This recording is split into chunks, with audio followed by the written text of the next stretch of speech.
Hello guys and welcome to नैंसर tutorial. So आज हम देखेंगे फर्स्ट लेसन के बारे में which is reproduction in lower and higher plants. ठीक है, अब यहाँ पर रिप्रोडक्शन मतलब क्या, इस वर्ड को ब्रेक करो। री और प्रोड्यूस, प्रोड्यूस मतलब क्या, बनाना। री मतलब क्या, फिर से, तो फिर से बनाना, फिर से बनाना मतलब रिप्रोडक्शन इन प्लांट्स। फिर से क्या बनाना है, प्लांट्स बनाना है उन्हीं प्लांट्स की बॉडी से, इसलिए हम उसे क्या कहते हैं, रिप्रोडक्शन। ठीक है, अगर अच्छे से देखा जाए तो क्या कहेंगे, a process in which young ones are produce like their parents, तो उसे हम क्या कहते हैं, रिप्रोडक्शन। एक ऐसा प्रोसेस जिसमें एक नया प्लांट बनता है उसी पेरेंट्स के बॉडी से, उसी प्लांट की बॉडी से, तो उसे हम क्या कहते हैं, रिप्रोडक्शन। अब अगर हम देखते हैं रिप्रोडक्शन में, तो यहाँ पर आपको दो टाइप के रिप्रोडक्शन दिखाई देते हैं। एक होता है असेक्सुअल रिप्रोडक्शन, दूसरा सेक्सुअल रिप्रोडक्शन। असेक्सुअल रिप्रोडक्शन में क्या होता है, it does not involve fusion of two gametes, मतलब यहाँ पर दो गैमेट्स एक साथ मिक्स नहीं होते। फ्यूजन मतलब क्या, मिक्स होना, यहाँ पर मिक्स नहीं होंगे। अब यहाँ पर गैमेट्स क्या हो गए, यहाँ पर गैमेट्स हो गए मेल गैमेट और फीमेल गैमेट। मेल गैमेट मतलब पोलन ग्रेन, फीमेल गैमेट मतलब ओव्यूल। ठीक है, तो इनका मिक्सिंग नहीं होती है in case of asexual reproduction. और दूसरी चीज, the production are similar to their parents, तो इससे जो भी चीज प्रोड्यूस होंगी वो कैसे रहेंगे, अपने पेरेंट्स की तरह सिमिलर, मतलब अपने पेरेंट्स की बिल्कुल जेरोक्स कॉपी, डुप्लीकेट या फिर क्लोन उसे हम कह सकते हैं। एग्जांपल क्या है, अमीबा एंड स्पायरोगैरा। ठीक है, अब आते हैं सेक्सुअल रिप्रोडक्शन में। यहां पर क्या हो रहा है, it involves the fusion of two gametes that is male and female, मतलब यहां पर दो गैमेट्स का फ्यूजन होगा, जैसे पोलन ग्रेन और ओव्यूल का फ्यूजन होगा, तो उसे हम क्या कहते हैं, सेक्सुअल रिप्रोडक्शन। यहां पर क्या होता है, the production have some variations, मतलब यहां पर जो भी चीज प्रोड्यूस होंगी वो कैसी रहेगी, अपने पेरेंट्स से थोड़ी बहुत अलग। जिस तरह हम अपने पेरेंट्स से प्रोड्यूस हुए लेकिन हम अपने पेरेंट्स की तरह सिमिलर दिखते हैं क्या, नहीं, उसी तरह सेक्सुअल रिप्रोडक्शन इन प्लांट्स में भी जो भी चीज सेक्सुअली प्रोड्यूस होंगी वो थोड़ी बहुत अपनी पेरेंट्स से अलग नजर आएगी। ठीक है, तो ये क्या होता है सेक्सुअल रिप्रोडक्शन के बारे में। अभी चलो देखते हैं डिटेल में about the asexual reproduction. So guys चलिए अब देखते हैं असेक्सुअल रिप्रोडक्शन में आपको क्या चीजें पढ़नी है। ठीक है,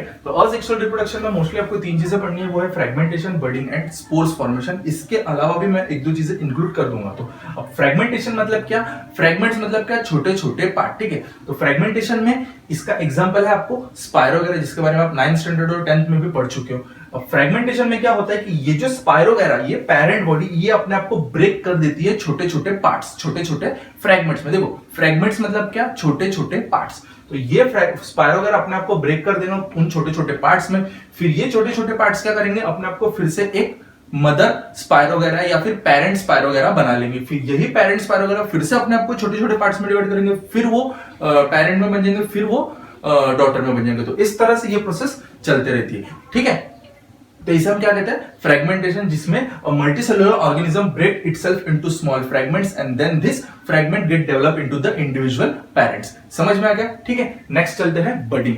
अब बडिंग का एग्जांपल क्या दिया गया है सबको, यीस्ट दिया गया है। It is a unicellular organism. एक और बडिंग होती है वो हाइड्रा में, it is a multicellular organism but it is in the part of animal reproduction, not in the plant reproduction. ठीक है, ये सबसे कॉमन टाइप का असेक्सुअल रिप्रोडक्शन है in case of the yeast. ठीक है, अंडर फेवरेबल कंडीशन यीस्ट क्या करेगा, अपने आप में एक आउटग्रोथ लाएगा। ठीक है, एक उसके ऊपर में एक बर्ड का फॉर्मेशन हो जाएगा, फिर ये बर्ड क्या करेंगे, और दो तीन बर्ड्स की चेन बनाएंगे, और फिर एक से ज्यादा चेन बनने के बाद में क्या होगा कि ये बर्ड्स अपने आप को पेरेंट की बॉडी से डिटैच कर देंगे और इंडिविजुअल लाइफ जीना स्टार्ट कर देंगे। तो देखो कुछ इस तरीके से, ये पेरेंट बर्ड है, इस पेरेंट में बर्ड का फॉर्मेशन हो रहा है पूरी तरह से, फिर वो डॉटर बर्ड इस पेरेंट पे आ गया, फिर यही डॉटर बर्ड की क्या बन गई, एक चेन बन गई। अब क्या होगा कि ये पेरेंट बर्ड क्या करेंगे, अपने आप, ये डॉटर बर्ड क्या करेंगे, अपने आप को पेरेंट की बॉडी से डिटैच कर देंगे, अपने आप को पेरेंट की बॉडी से गिरा देंगे और क्या करेंगे, नई लाइफ जीना स्टार्ट कर देंगे। अच्छे तरीके से समझो, तो ये बाप है, बाप को बेटा हुआ, बाप का बेटा बड़ा हो गया, बड़ा होने के बाद क्या बोल रहा है वो कि पापा अब मुझे नई जिंदगी अपने हिसाब से जीनी है, तो ये अपने बाप के कंधे से चले गया और अपनी जिंदगी जीना स्टार्ट कर दिया। ठीक है, समझ में आ गया। चलो अभी नेक्स्ट चलते हैं स्पोर्स फॉर्मेशन में। क्या हो रहा है यहाँ पर कि इसका एग्जांपल है क्लैमाइडोमोनास। ठीक है, ये क्लैमाइडोमोनास की लाइफ साइकिल है, ऐसा डायग्राम तो नहीं है लेकिन हम इसे इजीली समझ सकते हैं। तो ये जूस्पोर्स इन्हें क्यों कहते हैं, क्योंकि जब तक इनके पास में फ्लैजिला है इन्हें जूस्पोर्स कहा जाता है। ठीक है, तो जैसे ही इस क्लैमाइडोमोनास का जूस्पोर डीजनरेट मतलब गायब हो जाता है, तो ये क्या करता है, अपने आप को असेक्सुअली रिप्रोड्यूस करना स्टार्ट करता है। तो क्या होगा कि ये पेरेंट बॉडी है, ये उसके जूस्पोर्स है, सेकंड में आपको दिखाई दे रहा होगा ये इसके फ्लैजिला है, सेकंड में आपको दिखाई दे रहा होगा कि फ्लैजिला रिड्यूस हो गए। अब क्या हो रहा है कि ये जो पेरेंट है ये क्या कर रहा है, रिप्रोड्यूस करने के लिए असेक्सुअल रिप्रोडक्शन कर रहा है। कैसे? इसके अंदर जो प्रोटोप्लाज्म है, प्रोटोप्लाज्म मतलब क्या, इसका जो नियॉन कलर का पार्ट है क्या करेगा, उसको डिवाइड करेगा 1 से 2, फिर 2 से 4। जैसे 2 से 4 हो गए उसके जिस चीज के अंदर में वो खुद को डिवाइड कर रहा है उसको हम क्या बोलते हैं, ज़ूस्पोरेंजियम। वो क्या हो जाएगा, रप्चर होने के बाद क्या होगा कि इसके अंदर जो ज़ूस्पोर्स बन गए वो बाहर निकलेंगे। अब इन्हें ज़ूस्पोर्स क्यों कहा गया, क्योंकि इनके पास में क्या है, फ्लैजिला है। समझ में आ गया? तो कुछ इस तरीके से क्या होता है, स्पोर्स फॉर्मेशन इन क्लैमाइडोमोनास। ठीक है, तो ये थे क्या, असेक्सुअल टाइप ऑफ रिप्रोडक्शन। और भी बहुत से असेक्सुअल टाइप ऑफ रिप्रोडक्शन होते हैं, जैसे बाइनरी फिजन, जिसमें आपने पढ़ा होगा अमीबा के बारे में, binary fission, transverse fission, longitudinal fission, amoeba, paramecium, Euglena, 10th standard में पढ़ चुके हो।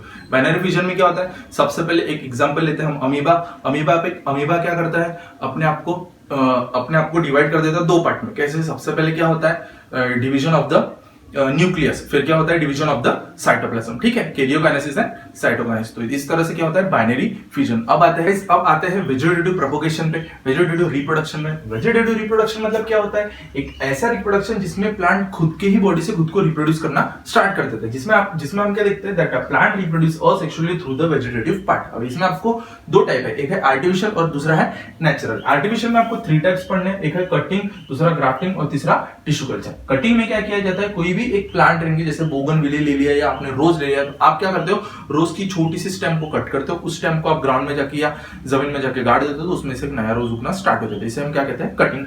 दूसरा होता है ग्राफ्टिंग। ग्राफ्टिंग में क्या किया जाता है कि समझ लीजिए एक रेड रोज है, दूसरा व्हाइट रोज है, आपको क्या चाहिए, मिक्स फॉर्म चाहिए रोज का, एक तो रेड रोज पे व्हाइट पैचेस होना या फिर आपको एक पिंक कलर का रोज होना। तो आप क्या करोगे, रेड रोज की ऐसा पोर्शन लोगे जिसमें से एक बर्ड निकल रहा हो। बर्ड मतलब क्या, ऐसा पोर्शन जैसे लीफ अभी निकलने वाली है या लीफ निकल रही है। जैसे फॉर एग्जांपल ये पोर्शन देखिए, यहां से लीफ निकल रही थी, उस पोर्शन को काट दिया तो उसमें हमने क्या कहा, स्क्वाइन। तो ये स्क्वाइन किसका है, रेड वाले रोज का।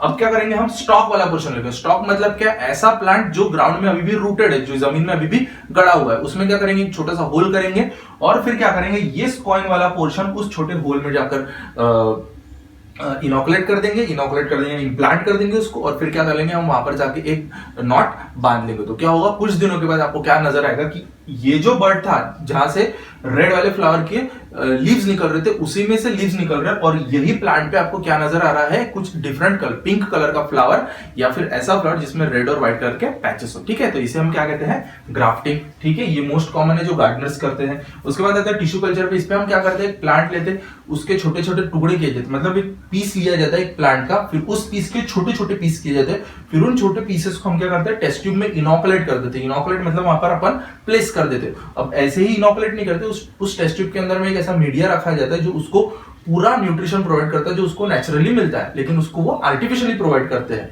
इन केस ऑफ टिश्यू कल्चर। और फिर क्या होता है, उससे एक नया प्लांट उगना स्टार्ट हो जाता है। तो ये एक प्लांट था, उसके छोटे छोटे हिस्सों से एक नया प्लांट उगता है। तो इससे क्या होता है, हर एक हिस्से से एक नया प्लांट उगना स्टार्ट होता है। ये मोस्टली तब किया जाता है जब ऐसा कोई प्लांट मिले जो अभी विलुप्त होने वाला है या पूरी तरह से खत्म होने वाला है, और फिर उसके आप बहुत सारे न्यू प्लांट्स बनाना स्टार्ट कर देते हो। ठीक है, अब आते हैं एक एक्स्ट्रा में जिसमें है पोटैटो और ब्रायोफाइलम में। अब पोटैटो जिसे हम स्टेम ट्यूबर कहते हैं, ब्रायोफाइलम ये एक ऐसी लीफ है जिसके क्या होते हैं, नॉचेस रहते हैं। अगर आप देखो तो उसके जो मार्जिन रहेंगे वो बहुत शार्प रहेंगे। शार्प बोले तो जैसे वहां पर छोटे छोटे आपको नॉचेस नजर आएंगे, नॉचेस मतलब गड्ढे टाइप नजर आएंगे, और वहां से क्या होती है, जब वो लीफ जमीन पर गिर जाएंगी तो उन्हीं छोटे छोटे नॉचेस में से क्या होगा कि एक नई लीफ उगना स्टार्ट हो जाएगी। ठीक है, तो अब क्या हुआ कि ये जो इन केस ऑफ पोटैटो अगर आप देखो तो ये एक्सिलरी बर्ड, पोटैटो में जो छोटे छोटे व्हाइट बर्ड्स होते हैं उन्हें हम क्या कहते हैं, एक्सिलरी बर्ड।